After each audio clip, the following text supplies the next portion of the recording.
Good morning, guys. I just got done working out, doing this CrossFit class with Natalie.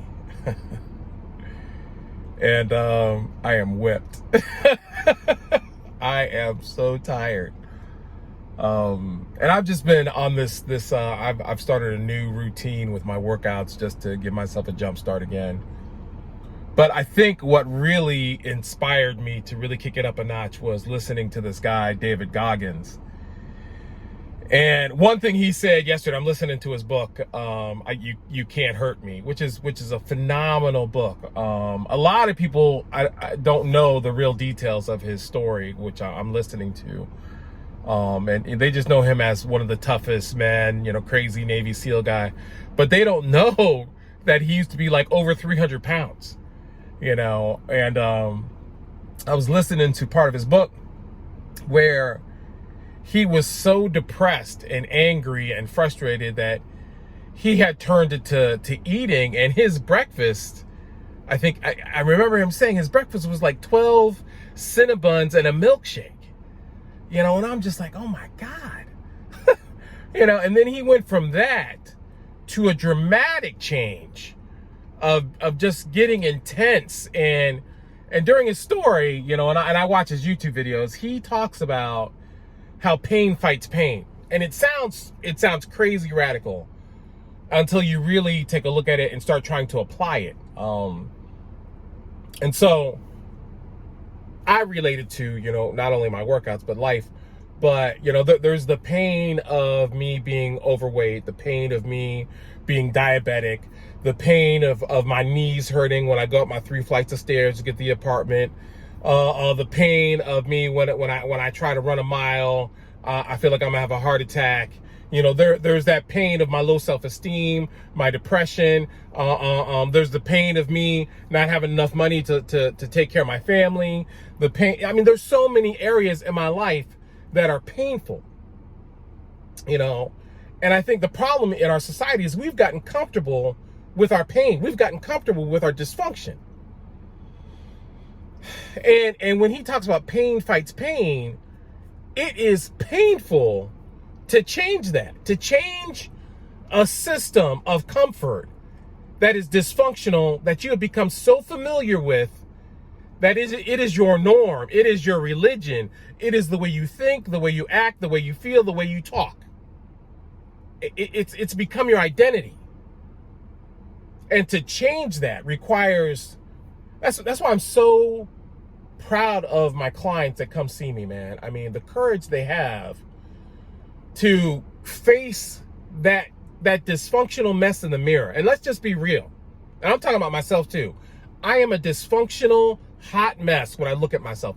And I'm just being honest. I'm not saying I don't have greatness. I'm not saying I don't have strengths. But I am acknowledging that I have areas that I need to work on. Not just my weight. And that's painful. David Goggins called it the accountability mirror. And so many of us don't even want to look in that mirror. We don't even want to address it. We are so busy trying to justify and minimize our issues. I mean, like, I'm looking at our society, and I was talking to my boy Lavelle and a couple other friends. I said, one of the biggest problems I'm seeing with society today is our inability to admit when we're wrong. Our inability to even consider that we may be wrong, that I may need to learn something from somebody else who has a different opinion. I mean, that's how we learn.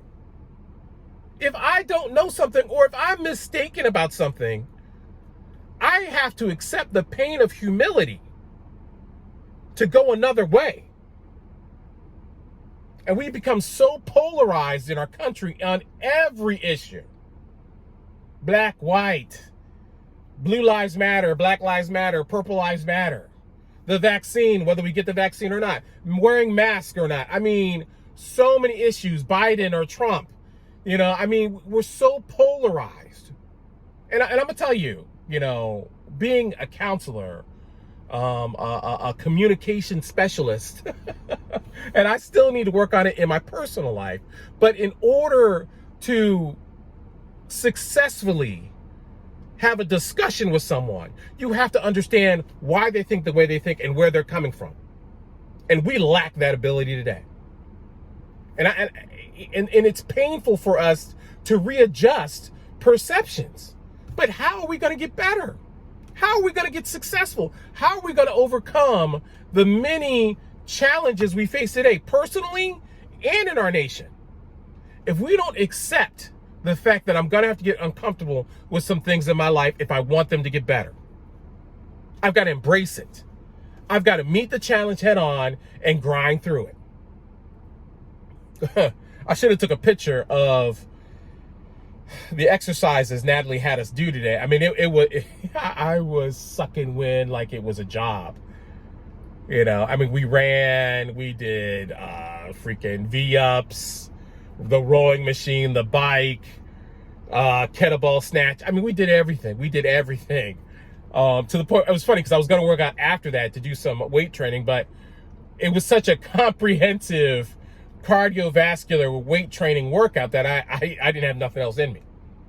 Didn't have anything else in me, and it was uncomfortable. It was painful on all levels for me because, you know, as a big guy, and a lot of y'all skinny, healthy people can't relate. But when you're big, it's embarrassing to be out there moving and jiggling and breathing hard all over the place. When you got these fit, slim, trim, and I was the only guy in there, the biggest person in there, you know, and it's uncomfortable. But I have to push through that if I want to get better. And you look at your life today and really honestly take a look at, are there things that you need to change, to improve? Be honest. And then honestly ask yourself the question, why haven't I started working on that? Why am I so addicted to quitting when things get slightly uncomfortable? In my relationships, in my finances, in my health, in my faith. I was telling somebody the other day, I said, you know, faith is not faith if I'm not stepping out in areas that are unknown, that are uncomfortable. I mean, faith is just a word then. It doesn't become faith until I'm stepping out in an area that I have no clue how things are going to turn out, and I'm just trusting and believing in God. And I don't know how many of us do that now. I think the older we get in the church, the more comfortable we get, the more routine we get. And I'm stepping on my own toes. You know, I asked, I was trying to get some dialogue with a pastor I heard on Facebook a couple days ago, just asking him about his thoughts on things that are going on in the country and how it relates biblically. Just try to get some clarification of where he was coming from. And I got no response. You know, and it just kind of, it was just disheartening, man, you know, because we're so afraid to enter a dialogue where we might be challenged. And I wasn't being mean or rude or anything. I just wanted to know where he was coming from. But that's how it is in our society today. We would rather bury ourselves in the sand in our own little cave, in our own little box, than step outside and learn how to live a better life. So I guess that's my topic for today. Don't be afraid of the pain, because in the pain